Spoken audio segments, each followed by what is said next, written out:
बिस्मिल्लाहिर्रहमानिर्रहीम। आज हम 9th क्लास की चैप्टर 10 का दूसरा थ्योरम प्रूव करते हैं।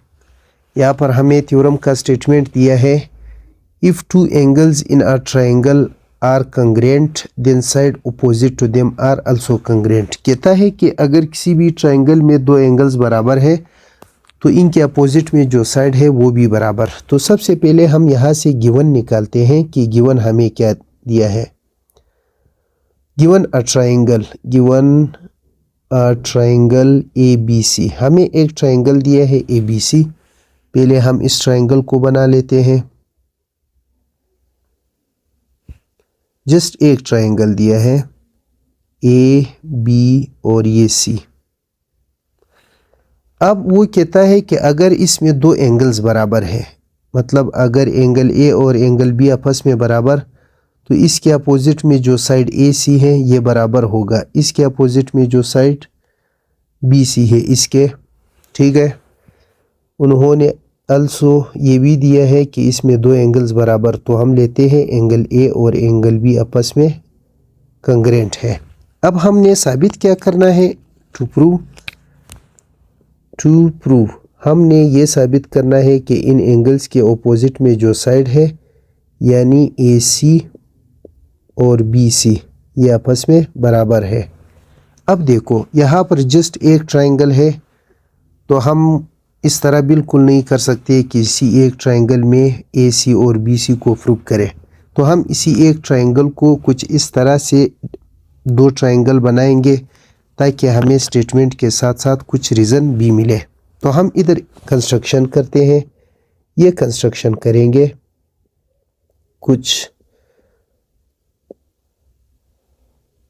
ये कंस्ट्रक्शन करते हैं। या तो हम वर्टेक्स C से एक लाइन ड्रा करेंगे ताकि AB दो बराबर टुकड़ों में डिवाइड करे, या फिर हम इस एंगल C का बाइसेक्टर ड्रा करेंगे, यानी इस तरह लाइन जो कि एंगल C को दो बराबर टुकड़ों में काटता है। लाजमी बात है वो लाइन जाकर AB के साथ किसी पॉइंट D पर मिलेगा।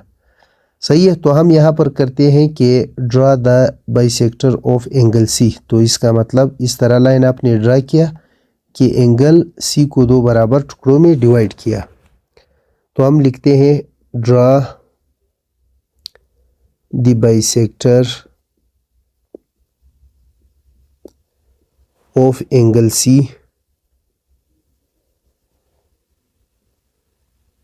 which meet AB at D, जो कि AB के साथ D पर मिलता है। यहाँ पर बाइसेक्टर ऑफ एंगल C का ये मतलब हुआ दैट इज़ कि ये जो एंगल ACD है ये कंग्रेंट है एंगल BCD के। क्यों? क्योंकि आपने इस एंगल C का बाइसेक्टर ड्रा किया, यानी इस तरह लाइन जिसने इस एंगल C को दो बराबर टुकड़ों में काट दिया। तो ये दो टुकड़े हैं एंगल C के जो आपस में बराबर है। अब यहाँ पर आते हैं स्टेटमेंट की तरफ, स्टेटमेंट्स, और इधर इसके रीजंस लिखेंगे, रीजंस। तो दो ट्रायंगल है, हम लिखेंगे इन corresponding triangle ACD corresponding to triangle BCD। अब इन दो ट्रायंगल को हम प्रूव करते हैं। ये जो AD साइड है, सॉरी CD साइड है, ये इस ट्रायंगल का भी है, इस ट्रायंगल का भी है, यानी एक ही साइड है, दोनों ट्रायंगल का है। तो हर चीज़ अपने आप का बराबर होता है, यानी CD बराबर है CD, क्योंकि ये इसका भी इसका भी। तो जब एक चीज़ दोनों ट्रायंगलों में पाया जाता है एक साइड, तो इसे हम लिखते हैं रीज़न में कॉमन लिखते हैं। फिर देखो हम लिखते हैं कि एंगल ये जो है ये किसके बराबर है, एंगल B। ये किताब में गिवन था, गिवन दिया है थ्योरम ने। अच्छा, फिर ये एंगल और ये एंगल आपस में बराबर, यानी एंगल ACD बराबर है एंगल BCD के। क्यों? हमने कंस्ट्रक्शन इसी तरह किया, कंस्ट्रक्शन। तो देखो एक ट्रायंगल के दो साइड एक एंगल दूसरे के दो साइड एक एंगल के बराबर आ गए। Therefore triangle ACD is congruent to triangle BCD। जब दो ट्राइंगल आपस में बराबर तो इनके तमाम जगह बराबर। ये क्यों बराबर है? ये साइड एंगल साइड पोस्टुलेट की बुनियाद पर। तो देयरफॉर इसका जो साइड AC है ये बराबर है इस ट्राइंगल के BC साइड के। क्यों? क्योंकि दो ट्राइंगल कंग्रेंट है और ये इनके करिस्पॉन्डिंग साइड है। तो आप लिखेंगे करिस्पॉन्डिंग साइड्स